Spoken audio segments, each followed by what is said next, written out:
شروع اللہ کا نام لے کر جو بڑا مہربان نہایت رحم والا ہے۔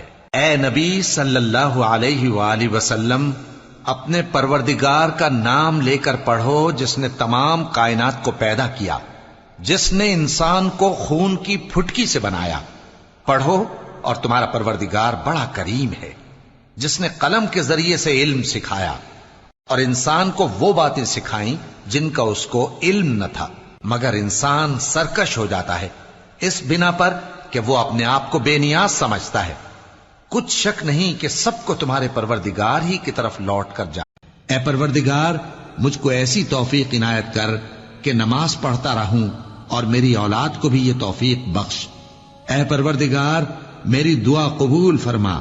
اے پروردگار، حساب کتاب کے دن میری اور میرے ماں باپ کی اور مومنوں کی مغفرت کیجو۔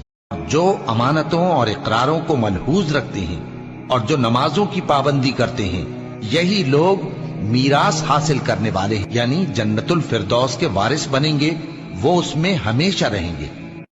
ہاں، کیوں نہیں؟ جو شخص اللہ کے آگے گردن جھکا دے، یعنی ایمان لے آئے، اور وہ نیکوکار بھی ہو، تو اس کا صلہ اس کے پروردگار کے پاس ہے، اور ایسے لوگوں کو قیامت کے دن نہ کسی طرح کا خوف ہوگا اور نہ وہ غمناک ہوں گے۔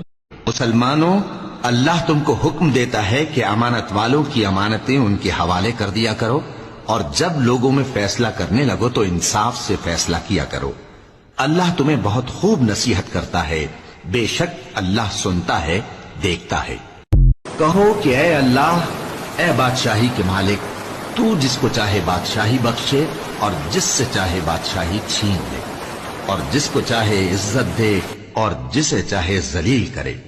ہر طرح کی بھلائی تیرے ہی ہاتھ ہے، اور بے شک تو ہر چیز پر قادر ہے۔ تو ہی رات کو دن میں داخل کرتا اور تو ہی دن کو رات میں داخل کرتا ہے۔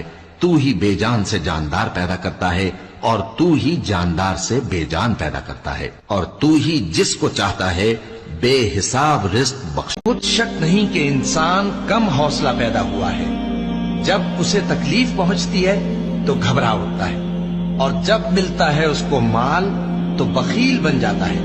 مگر نماز ادا کرنے والے جو نماز کا التزام رکھتے اور ہمیشہ پڑھتے ہیں، اور جن کے مال میں حصہ مقرر ہے، یعنی مانگنے والے کا اور نہ مانگنے والے کا، اور جو روز جزا کو سچ سمجھتے ہیں، اور جو اپنے پروردگار کے عذاب سے خوف رکھتے ہیں، بے شک ان کے پروردگار کا عذاب ہے ہی ایسا کہ اس سے بے خوف نہ ہوا جائے۔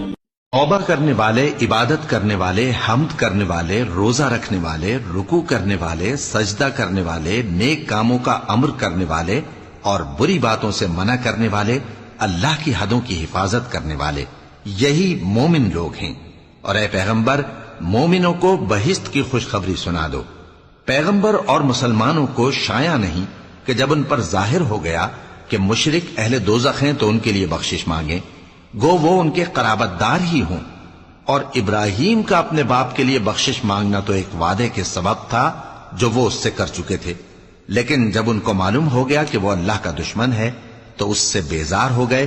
کچھ شک نہیں کہ ابراہیم بڑے نرم دل اور متحمل تھے۔ اور اللہ سے دعا کرو کہ میرے پروردگار مجھے بخش دے اور مجھ پر رحم کر، اور تو سب سے بہتر رحم فرمانے والا ہے۔